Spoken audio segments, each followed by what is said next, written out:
वात्सल्य रस को समझेंगे।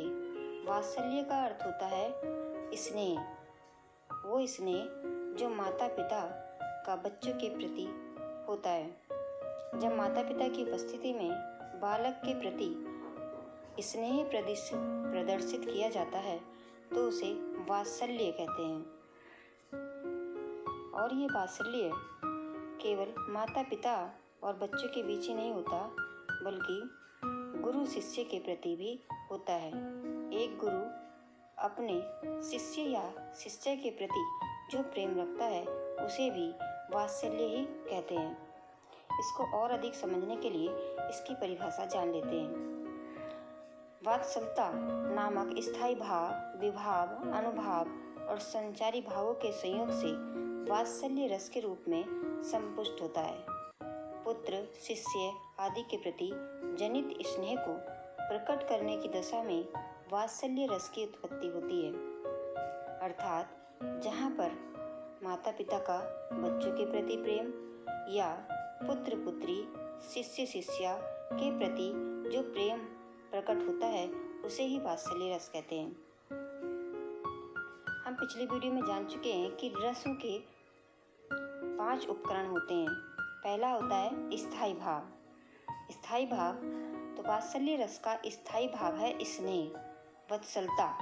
आलम्बन विभाव है जिसके कारण से या जिसकी वजह से ये वात्सलता जो है प्रकट होती है, प्रेम उत्पन्न होता है, स्नेह उत्पन्न होता है। वो है पुत्री, पुत्र, शिशु एवं शिष्य या शिष्या। अगला है उद्दीपन विभाव। उद्दीपन विभाव जिसकी वजह से ये प्रेम और अधिक बढ़ जाता है, तीव्र हो जाता है, जैसे बालक की चेष्टाएं करना, उनका तुतलाना, हर्ष करना आदि तथा उसका रूप, उसकी वस्तुएं, ये सब उनके प्रेम को और अधिक बढ़ा देती हैं। अनुभव होता है कि स्नेह से बालक को गोद में लेना, आलिंगन करना, आलिंगन का अर्थ गले लगाना, सिर पर हाथ फेरना या थपथपाना आदि, ये उसके अनुभव होते हैं। संचारी भाव हर्ष होना, गर्व होना, मोह होना, चिंता होना, आवेग होना, शंका होना, ये सब संचारी भाव होते हैं। यहाँ पर एक बात और जान लेना अच्छा होगा कि प्रेम भी 3 प्रकार का होता है। बालक और बालक यानी माता पिता का जो बालक के प्रति प्रेम होता है वो स्नेह कहलाता है। जो पति पत्नी का प्रेम होता है वह श्रृंगार रस के द्वारा समझा हमने पिछली वीडियो में, तो वो रति उसका स्थायी भाव होता है। एक और प्रेम होता है जो ईश्वर के प्रति होता है, वो भी प्रेम होता है, वो भक्ति रस में हम जानेंगे। तो यहाँ पर हम सिर्फ जो माता पिता के प्रति प्रेम होता है, जो गुरु शिष्य के प्रति प्रेम होता है, वही वात्सल्य रस को समझ रहे हैं। यानी प्रेम भी 3 प्रकार के होते हैं, एक तो बच्चे के प्रति, पति पत्नी के प्रति और ईश्वर के प्रति। तो यहाँ पर हम बच्चों के प्रति जो प्रेम होता है उसे ही वात्सल्य कहते हैं, जिसका स्थायी भाव वत्सलता होता है।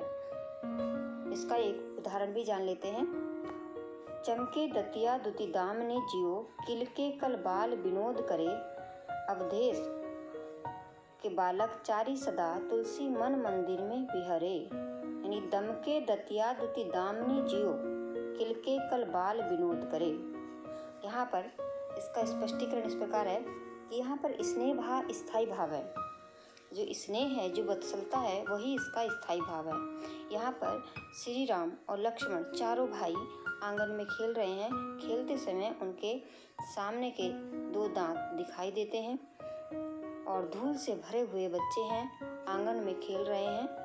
और यहाँ पर तुलसीदास जी ने उनका बड़ा ही सुंदर वर्णन किया है। तो यहाँ पर स्थायी भाव वत्सलता है, स्नेह है, और राम और उनके भाई आलंबन है। उनकी बाल किरणाएं, छोटे छोटे दांतों का चमकना, ये उद्दीपन है। उनके बाल विनोद से माता पिता का आनंदित होना, ये अनुभाव है। हर्ष और गर्व संचारी भाव है। इस प्रकार यहाँ वात्सल्य रस की उत्पत्ति हुई है। एक और अन्य उदाहरण जान लेते हैं। यशोदा हरि पालने झुलावे, हल रावे दुलराई मल्हावे, जोई सोई कछु गावे। यहाँ पर यशोदा माता श्री कृष्ण को पालने में झुला रही हैं और हलरा रही हैं, दुलरा रही हैं और कुछ कुछ जो है गा रही हैं, यानी उनको लोरियाँ सुना करके सुला रही हैं। तो यहाँ पर इसका स्थायी भाव पता चलता है और वात्सल्य रस है। आज हमने इस वीडियो में वात्सल्य रस को अच्छी तरह से समझ लिया। मुझे आशा है कि आप सबको ये वात्सल्य रस समझ में आ गया होगा।